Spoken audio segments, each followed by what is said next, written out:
सामान्य जनतेचा आवाज. नमस्कार, मी राहुल मिस्त्री, सीमाभाग न्यूज मध्ये आपलं मनपूर्वक स्वागत. आज सीमाभाग न्यूजच्या माध्यमातून सीमा भागातील सहकार क्षेत्रात अग्रगण्य असणाऱ्या दत्तगुरू पतसंस्थेचे संस्थापक चेअरमन सन्माननीय सचिन खोत यांची आपण मुलाखत घेणार आहेत. त्याचबरोबर मुलाखत घेण्या अगोदर आज त्यांचा वाढदिवस आहे आणि पहिल्यांदा आपण त्यांना वाढदिवसाच्या शुभेच्छा देण्यासह तुम्हाला वाढदिवसाच्या खूप खूप शुभेच्छा. Thank you thank you thank you. सर, आपण मुलाखतीला सुरुवात करण्याचा माझा पहिला प्रश्न असा आहे की तुमचं बालपण कसं गेलेलं आहे? तुमचं प्राथमिक, माध्यमिक किंवा महाविद्यालयीन किंवा पुढचं शिक्षण कुठे व कसं झालेलं आहे? प्राथमिक शिक्षण मराठी मुलांची शाळा हनबरोडी या ठिकाणी झालेलं आहे.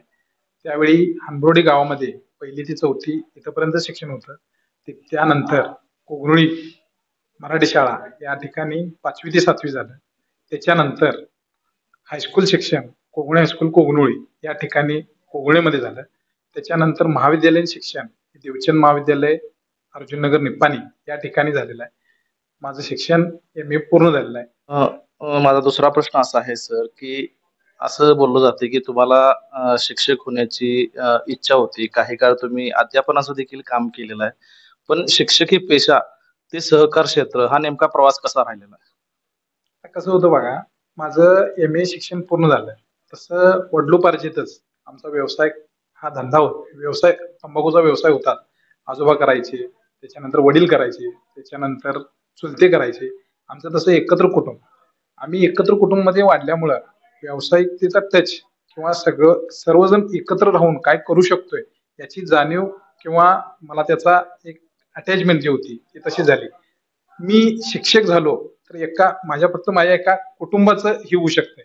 जर रोजगार द्यायचा असेल तर त्या निमित्तानं आणि ज्यांना आता गरज आहे अशांना जर काय उपलब्ध करून देता येत असेल तर यासाठी मी आणि माझे मोठे बंधू निलेश खोत यांची आमची चर्चा झाली आमच्यात की सचिन, तू तुझ्यासाठी एकट्यासाठी काही करण्यापेक्षा आपण समाजासाठी काय करू शकतोय. तर असं एक आपण हे एक जर क्षेत्र निवडलंय तर ह्याच्यातून तू तुझं करिअर पण करू शकतोस आणि लोकांना रोजगाराच्या संधी निर्माण करून देतोस. त्यांची पैशाची अडचण दूर करायची एक मोठ्या प्रमाणात काम या ठिकाणी करू शकतो. यासाठी मोठं मार्गदर्शन ते निलेश खोत यांचं लाभले.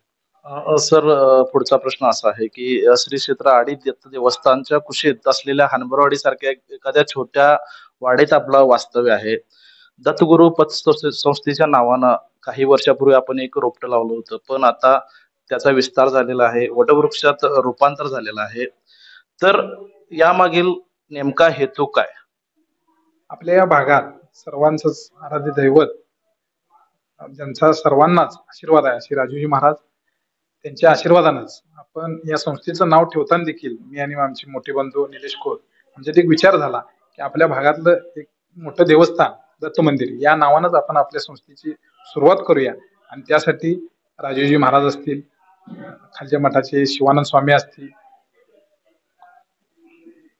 प्राणलिंग स्वामीजी असतील, मंजुनाथ स्वामी असतील, ईश्वर स्वामी असतील, या सर्वांचंच मला आशीर्वाद लाभला. त्यांच्या आशीर्वादानंच मी या संस्थेची सुरुवात केलो.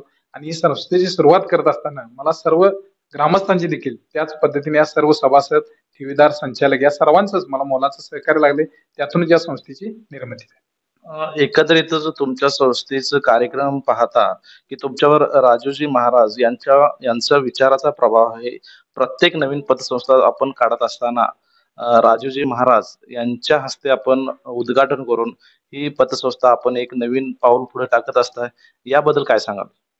आता कसं आहे बघा, आपल्या भागात एक दैवी शक्ती किंवा आपल्या या भागाचं जे कायापालट झालंय याच्यात मुख्य कारण काय असेल तर ते दत्त देवस्थान आडी. आणि या ठिकाणी रोज हजारो लोक येत असतात. हजारो भक्तांचे प्रश्न महाराज अशी चुटकीसरशी प्रश्न मार्गी लावून देतात. त्यातच आम्ही पण एका जरी अशा सदन कुटुंबात जरी जन्मला असलो तरी देखील महाराजांचं जे आशीर्वाद आहे ते मोठा आशीर्वाद आहे. कोणतंही कार्य करत असताना एक आशीर्वाद लागतोय, तो त्यांचा मोठा आशीर्वाद माझ्या पाठीशी राहिला. त्याच्यातूनच या संस्थेची आपल्या शाखा काढायचा असू दे किंवा संस्थेचा कोणताही कार्यक्रम असू दे, आम्ही त्यांना सांगितलो, त्यांनी आवर्जून आमच्या संस्थेला आशीर्वाद रूपी त्यांचा कायमच आमच्या पाठीशी आहे. इथून पुढे देखील ते असाच राहणार असं या ठिकाणी मी नक्की या ठिकाणी सांगू इच्छितो. एकंदरीतच तुमच्या मुख्य शाखेचं ज्यावेळी वार्षिक सर्वसाधारण सभा असते, त्यावेळी आम्ही कार्यक्रमामध्ये बघत असतो, की तुमचे बंधू निलेश खोत असतील, तुमचं बंधू प्रेम आणि त्यापेक्षा तुमच्या वडिलांचे तुम्हाला त्यावेळी काही म्हणजे तुम्ही उणीव भासत असत्या, तुम्हाला आठवण येत असत्या. तर एक बंधू प्रेम आणि तुमचं बंधू प्रेम असताना वडिलांचं प्रेम, जर आज तुमचे वडील हयात असते, तर त्यांना कसं वाटलं असतं किंवा त्यांना आता काय वाटत असेल?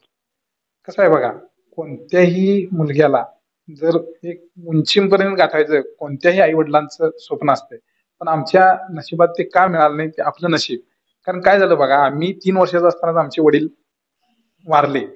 पण हे असं असताना देखील एकत्र कुटुंब असताना सर्व आमचे आजोबा असतील, चुलते असतील, सर्व आत्या असतील, आई असतील, सर्वांनी आमच्या चुलते असतील या सर्वांनीच आम्हाला सांभाळून कसं आहे बघा, आता त्यांची आठवण येणं किंवा हे त्यांचं सगळ्यांनी आम्हाला प्रेम दिलं, पण वडिलांचं प्रेम आम्हाला मिळालंच नाही. ते काम माझ्या मोठ्या बंधूंनी म्हणजे निलेश खोताने कधीही आम्हाला असं भासू दिलं नाही की आपले वडील नाहीत. म्हणजे त्यांचा जे वडिलांचा हात आहे तो माझा बंधूचा हात माझ्या नेहमी पाठीशी राहिला, म्हणून आज मी इथे या ठिकाणी आहे. ते खरोखरच त्यांच्या साथीमुळं त्यांच्या पाठिंब्यामुळेच मी आज या ठिकाणी आहे.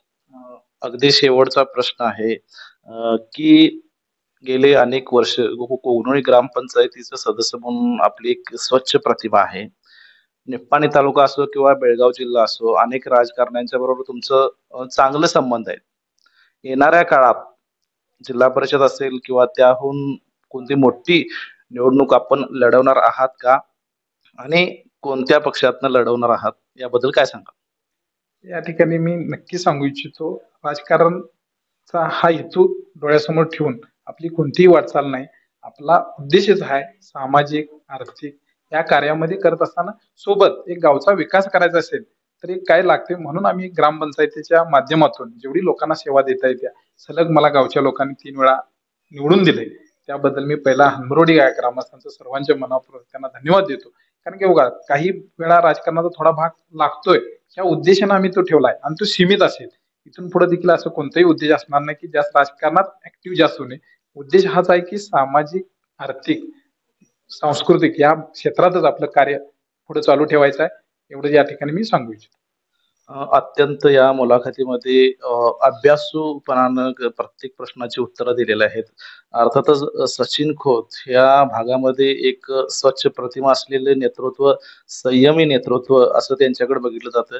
येणाऱ्या काळात तुमची संस्था, तुमच्या संस्थेचा प्रत्येक वर्षी विस्तार होत आहे. भविष्यामध्ये तुमची संस्था मल्टी स्टेटमध्ये देखील जाईल, यात काय ते मात्र शंका नाही.